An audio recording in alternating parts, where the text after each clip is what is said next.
Bismillahirrahmanirrahim. Alhamdulillahirabbil wassalatu wassalamu ala asyrafil anbiya'i wal mursalin wa ala alihi wa sahbihi ajma'in. Assalamualaikum warahmatullahi taala wabarakatuh. Salam sejahtera dan salam penuh kesyukuran saya ucapkan.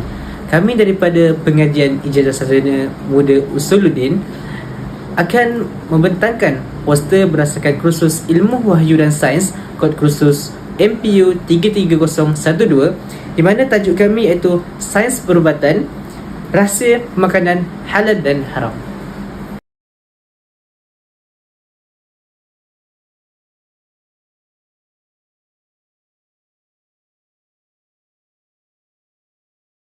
Seterusnya, saya akan meneruskan pengenalan bagi tajuk poster kami.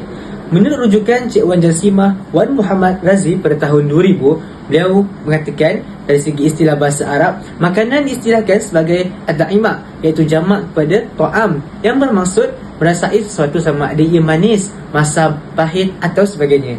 Manakala menurut Kamus Dewan dan Bahasa Pustaka, makanan didefinisikan sebagai apa sahaja yang boleh makan seperti nasi, roti dan lain-lain.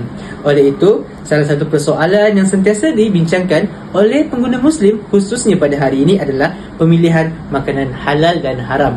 Di mana halal itu, adakah ianya diklasifikasikan sebagai makanan yang menurut undang-undang syariah, dan haram itu ialah makanan yang di mana disebutkan dalam hadis ataupun Al-Quran yang ianya tidak boleh dimakan ataupun sudah tentu ianya kotor dan najis. Bismillahirrahmanirrahim. Yang pertama sekali adalah abstrak. Persoalan berkaitan dengan konsep halal dan haram dalam sesuatu makanan adalah merupakan persoalan yang sangat penting dalam kehidupan orang Islam. Hal ini kerana perkara-perkara yang sedemikian dapat menjamin sesuatu keabsahan dalam mengamalkan ibadat dan juga menjaga kebersihan dan juga kesihatan sama ada daripada segi fizikal dan juga rohani terhadap orang Islam itu sendiri. Maka merentasi peredaran zaman terdapat pelbagai perubahan dan juga inovasi yang telah berlaku dalam industri makanan. Hal ini juga memberikan satu cabaran kepada orang Islam untuk cuba mempraktikkan dan juga mengamalkan pensyariatan halal dan juga haram dalam konsep pemakanan mereka. Imam Al-Ghazali berkata, makanan yang halal dapat memberikan cahaya kepada hati, manakala makanan yang haram dapat menggelapkan hati. Maka seharusnya orang-orang Islam mengambil satu pendekatan ataupun kaedah yang tertentu supaya ini akan menjamin satu status ataupun keberlangsungan dalam penjagaan makanan halal dan juga haram. Saya akan menyambung perbincangan yang telah dibincangkan oleh kawan saya, itu di bahagian bab abstrak.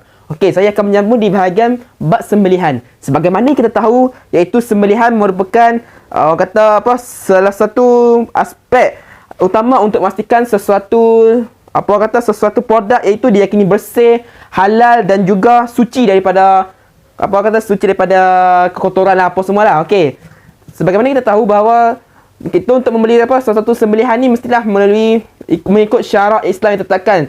Sebagai contoh, ada juga kita di setengah-setengah pusat jualan ni menjual produk yang tidak mengikut syariah. Bagaimana orang kata mereka menjual barangan yang tidak disembelih. Okey, itu sahaja daripada saya. Okey, Assalamualaikum warahmatullahi wabarakatuh.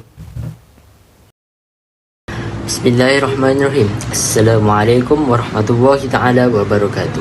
Seterusnya, saya akan menerangkan tentang objektif kajian dari pemilihan tajuk kami, iaitu rahsia pemakanan halal dan haram. Yang pertama, untuk mengkaji cara penghasilan makanan dari pelbagai sumber. Dari hasil kerja kami dapat mengetahui dari mana dan apa penghasilan makanan yang terbaik. Seterusnya, yang kedua, iaitu mendedahkan isu-isu semasa tentang halal dan haram. Isu tentang halal dan haram sangat penting untuk isu sekarang kerana di Malaysia mempunyai pelbagai makanan yang diimport dari pelbagai negara, antara contohnya Korea dan Jepun. Dan disebabkan itu, perkara ini perlu ditekankan untuk kepentingan pemakanan seharian kita. Yang ketiga, iaitu yang terakhir, adalah memberikan kesedaran kepada Muslim tentang kepentingan pemakanan halal dan haram. Dari poin di sini, kita tahu bahawa pemakanan halal dan haram perlu dititik beratkan oleh seluruh manusia dan tidak mengambil endah tentang perkara ini. Seterusnya saya akan menerangkan tentang hukum yang terdapat dalam pemakanan yang ditetapkan dalam syariat Islam. Seperti mana yang kita ketahui, secara umumnya terdapat dua hukum, iaitu halal dan haram. Terdapat beberapa jenis pemakanan yang diharamkan dalam Islam. Allah Subhanahu wa taala berfirman di dalam Al-Quran, "Innama harrama 'alaikumul maitata wad-dama wa lahmal khinzir." Yang mana maksudnya, sesungguhnya Allah hanya mengharamkan kepada kamu memakan bangkai dan darah dan daging babi. Yang seterusnya yaitu makanan yang mengandungi arak, karena arak ni ialah suatu bahan yang memabukkan. Seterusnya ialah bangkai binatang yang mati. Seterusnya makanan yang dihalalkan di dalam Islam pula ialah haiwan yang hidup di dalam air dan hukumnya halal dan boleh dimakan kecuali haiwan tersebut beracun, memabukkan dan membahayakan kesehatan manusia. Yang kedua ialah makanan tersebut tidak mengandungi bahan yang dilarang oleh hukum syarak memakannya atau tidak disembelih mengikut hukum syarak. Dan yang ketiga ialah makanan tersebut tidak mengandungi bahan yang dihukumkan sebagai najis menurut syarak. Yang keempat ialah makanan yang diproses di kilang dengan menggunakan alat-alat yang bersih dan bebas daripada bahan-bahan yang diharamkan. Assalamualaikum warahmatullahi wabarakatuh. Jadi kita lihat daripada dalil persyariatan Islam tentang makanan halal dan haram. Jadi kita tengok daripada makanan halal, dalilnya iaitu daripada surah Al-Baqarah ayat yang ke-168. A'udzubillahi minasyaitonirrajim. Ya ayyuhan nasu kulu mimma fil ardi halalan tayyiban wa la tattabi'u khutuwatis syaitan innahu lakum aduwwum mubin. Maksudnya, wahai sekalian manusia, makanlah yang halal lagi baik yang dari apa yang terdapat di bumi, dan janganlah kamu mengikuti lakar-lakar syaitan, kerana sesungguhnya syaitan itu adalah musuh yang nyata bagimu. Dalam ayat Al-Quran ini, kita dapati bahawa makanan bukan sahaja harus halal, tetapi makanan itu juga bersifat yang baik. Seterusnya, dalil tentang makanan yang haram iaitu daripada surah Al-Ma'idah ayat yang ketiga. A'udzubillahi minasyaitonirrajim. Hurimat 'alaikumul maitata wad-dama wa lahmal khinziri wa ma ahilla li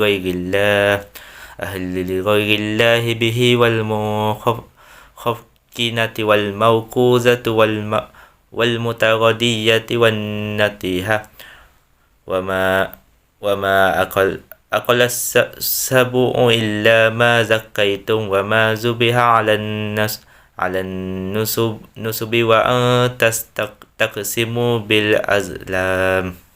Maksudnya, diharamkan bagimu memakan bangkai, darah khinzir, daging haiwan yang disembelih atas nama selain Allah, yang dicekik, yang dipukul, yang jatuh, yang ditanduk dan ditekan binatang buas, kecuali yang sempat kamu menyembelihnya, dan diharamkan bagimu yang disembelih untuk berhala. Isu semasa yang kita boleh kaitkan pada masa sekarang ialah berkaitan dengan cara penyembelihan haiwan, sama ada ianya haram ataupun halal. Terutamanya pada zaman moden sekarang, banyak kilang-kilang menggunakan kaedah penyembelihan menggunakan mesin. Hal ini merangkumi sifat dan keadaan haiwan sebelum disembelih. Haiwan yang disembelih mestilah dalam keadaan yang sempurna, sifat dan tidak cacat. Hal ini kerana kita tidak dibenarkan untuk menyeksa haiwan dan juga untuk menjaga kualiti daging yang dibekalkan.